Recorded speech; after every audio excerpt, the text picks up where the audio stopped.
Wise, the channel for true story lover. زوناش، دو ایسے doctors کی کہانی جنہوں نے مردوں کے جسم جوڑ جوڑ کر ایک نیا طاقتور انسان بنایا اور پھر اس انسان نے پوری دنیا میں تباہی مچا کر رکھ دی۔ کہانی کا اگلا حصہ سماعت فرمائیں۔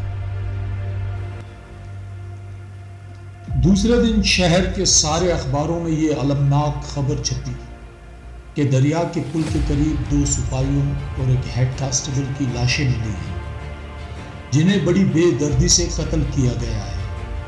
تینوں لاشوں کی تصویریں بھی اخباروں میں خبر کے ساتھ ہی چھپی تھیں اور لکھا تھا کہ زمین پر قاتل کے ننگے پیروں کے نشان پولیس کو ملے ہیں اور قاتل کی تلاش پورے زور و شور سے جاری ہے۔ ڈاکٹر پرویز اور دارا نے بھی یہ خبر پڑھی۔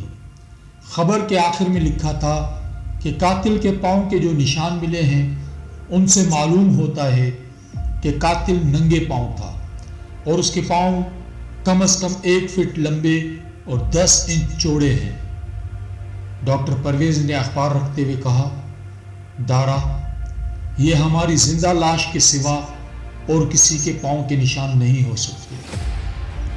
دارا کے منہ سے بے اختیار نکل گیا، میرے خدا، دنیا کے سب سے بڑے قاتل کے دماغ والی لاش نے اپنا کام شروع کر دیا ہے، اب کیا ہوگا؟ رات کے اندھیرے میں ایک ہیڈ کانسٹیبل اور 2 سپاہیوں کو ہلاک کرنے کے بعد زندہ لاش دریا کے کنارے کنارے چل پڑی تھی۔ وہ کافی دور تک چلتی گئی۔ وہاں پہنچ کر جہاں سے لاش کے پاؤں کے نشان گم ہو گئے تھے، لاش کو دریا میں ایک چھوٹی سی کشتی نظر آئی جو رسی کے ساتھ ایک جھاڑی سے بندھی ہوئی تھی۔ لاش کو نہ جانے کیا سوجی کہ اس نے رسی کو توڑا اور کشتی میں بیٹھ گئی۔ کشتی دریا کے رخ پر اپنے آپ بہنے لگی۔ لاش بالکل ساکت ہو کر کشتی میں بیٹھی تھی۔ کشتی کنارے کے ساتھ ساتھ جا رہی تھی۔ ایک جگہ دریا میں ایک کٹا ہوا درخت گرا تھا۔ کشتی اس کے ساتھ لگ کر رک گئی۔ لاش کشتی سے نکل کر کنارے پر آ گئی اور کھیتوں کے درمیان شہر کی طرف چلنے لگی۔ چلتے چلتے وہ ایک ویران میدان میں پہنچ گئی۔ یہاں کھڑے ہو کر اس نے منہ اونچا کیا اور جیسے کچھ سونگنے کی کوشش کرنے لگی۔ یہ زندہ لاش کی ایک نئی حرکت تھی۔ یوں لگ رہا تھا جیسے وہ کسی کی بو لینے کی کوشش کر رہی ہو۔ پھر وہ بائیں طرف کو ہو کر چل پڑی۔ لاش اب تیز تیز چل رہی تھی۔ سرد تاریک رات تھی اور کہیں کوئی انسان نظر نہیں آ رہا تھا۔ ایسے لگ رہا تھا جیسے لاش نے کسی کی بو لینی تھی، اس کی بو سونگھ لی ہو۔ لاش میدان کے کنارے پہنچی تو اچانک ایک آوارہ کتا زور زور سے بھونکتا ہوا لاش کی طرف بڑھا۔ لاش چلتے چلتے رک گئی۔ لاش نے اپنے سارے جسم کو موڑ کر کتے کو دیکھا۔ ایسے لگ رہا تھا جیسے لاش کو اندھیرے میں بھی نظر آ رہا ہے۔ کتے نے اچھل کر لاش کی پنڈلی کو منہ میں دبوچ لیا۔ لاش نے جھک کر کتے کو گردن سے پکڑ کر اٹھا لیا۔ تھوڑی دیر بعد کتے کا جسم 2 ٹکڑے ہو کر زمین پر پڑا تھا۔ لاش پھر آگے چل پڑی۔ آگے ایک بڑی سڑک آ گئی۔ یہ سڑک خالی پڑی تھی۔ اس وقت رات کے 2 بج رہے تھے۔ لاش سڑک پار کر کے دوسری طرف کھیتوں میں آ گئی۔ وہ اسی طرح تیز تیز چل رہی تھی۔ کھیت ختم ہوئے تو سامنے ایک کچی سڑک تھی اور سڑک کی دوسری طرف وہی قبرستان تھا جہاں سے ڈاکٹر پرویز اور ڈاکٹر دارا نے مردوں کے جسم کے ٹکڑے اکٹھے کیے تھے اور انہیں جوڑ کر لاش تیار کی تھی۔ لاش کا جسم اسی قبرستان کے مردوں کے جسموں کو کاٹ کر تیار کیا گیا تھا۔ لاش خاموشی سے قبرستان میں داخل ہو گئی۔ قبرستان پر موت کی خاموشی طاری تھی۔ گھاس اور جھاڑیاں شبنم میں بھیگی ہوئی تھی۔ سخت کوہر پڑ رہا تھا۔ لاش قبروں کے قریب سے ہو کر آگے ہی آگے بڑھتی چلی جا رہی تھی۔ پھر لاش